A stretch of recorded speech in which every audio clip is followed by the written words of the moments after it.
ti sọ ní Gẹ̀ẹ́sì a wà á bẹ̀rẹ̀ sí ṣe gbogbo ètò láti rí i pé a fi àwọn ìjòyè wa tuntun Ọbalóyin títí ilẹ̀ Yorùbá àti Ọ̀kánlọ́mọ títí ilẹ̀ Yorùbá a ó mọ ṣe gbogbo àwọn ètò náà báyìí lẹ́yìn ọyọ ẹ ṣe kìlọ̀ dúpẹ́ o.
What is happening on stage, but you can see perhaps from the LED screens closest to you, the Alaafin of Oyo, the Supreme Leader of Oyo, is performing the conferment of Chief Starting title on Distinguished Senator Abdulaziz Yari at this point in time.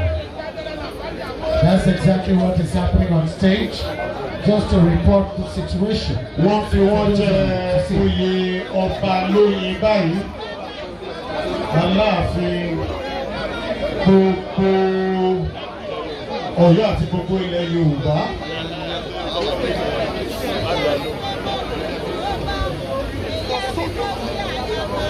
Alára ṣe ojú wọn ṣe, ìrìnàjò náà ṣe ojú wọn ṣe, kábíyèsí kò ní kú ní lọ́wọ́.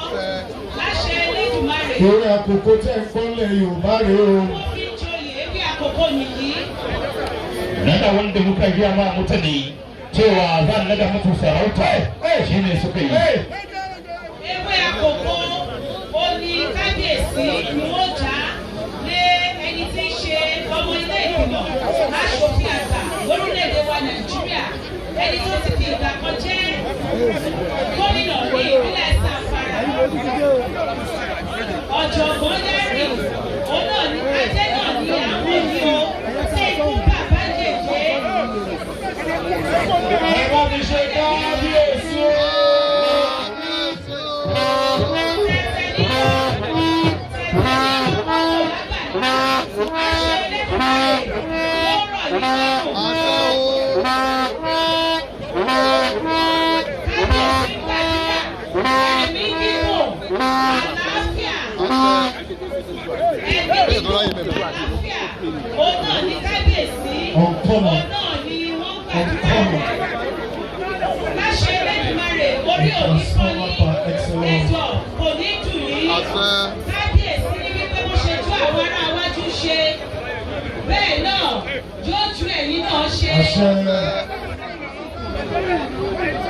The uncommon transformer is looking on in all. Very soon you shall be coming back for your own high ranking. Can we give him a big round of applause? Yes, has just the Emperor Temi first. Has just confirmed on the former governor of Zamfara State, His Excellency, Distinguished Senator Abdulaziz Yari, as the Ọbalóyin of Ghana. It's a round of applause for him. Ọbalóyin re o! Ọbalóyin re o! Standing and exchanging handshake with your common president of the Republic of Nigeria. Congratulations. This is brotherhood. This is friendship. This is camaraderie. This is solidarity. Congratulations. And I see his son, Abba Yari taking pictures with his father. And Senator Yunus Akintunde of the Deputy Speaker as well as the Deputy Governor of Kebbi State. Well, thank you very much, former Vice President of Ghana. Thank you so much. Dr. Asmaru Abdulaziz Yari, from Obaloi,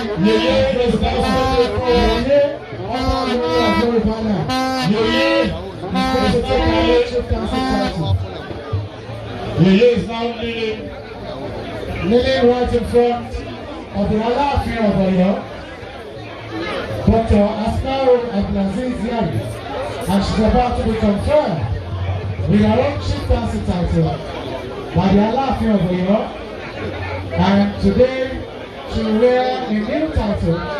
She will be known as Her Excellency Dr.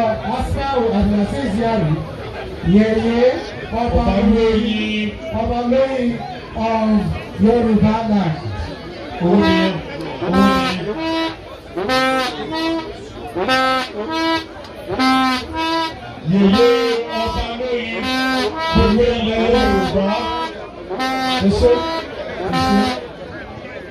She's about to be crowned.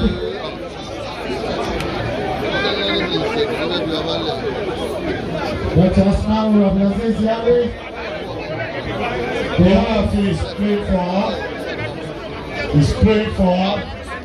Our prayer is that all these prayers will come to pass. She will live long. She will be a good ambassador of Oyo and indeed the entire Yoruba land as the year of Obaloyi. Ẹ bá mi ṣe kábíyèsí o.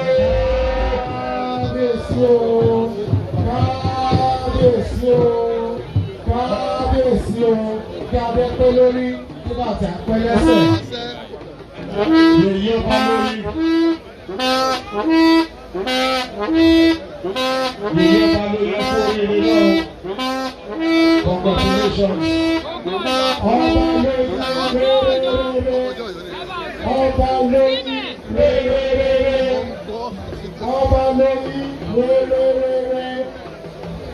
Obaloyi ẹ kú oríire náà o. Long may you reign. Gbogbo àdúrà tí wọ́n ṣe fún yín á mọ yín lórí o. And your reign will bring peace and lasting peace not only to Oyo kingdom, but to bring peace to the entire country and by extension West Africa and Africa and the world. Congratulations.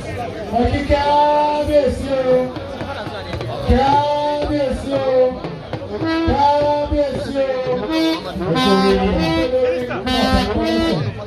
is now about to give back the staff of office.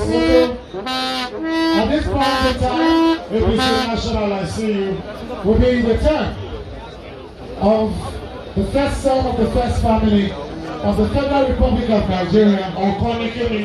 Ọ̀kọ́lọ́wọ́. Ọ̀kọ́nikíni. Ọ̀kọ́lọ́wọ́. Ọ̀kọ́nikíni. Ọ̀kọ́lọ́wọ́.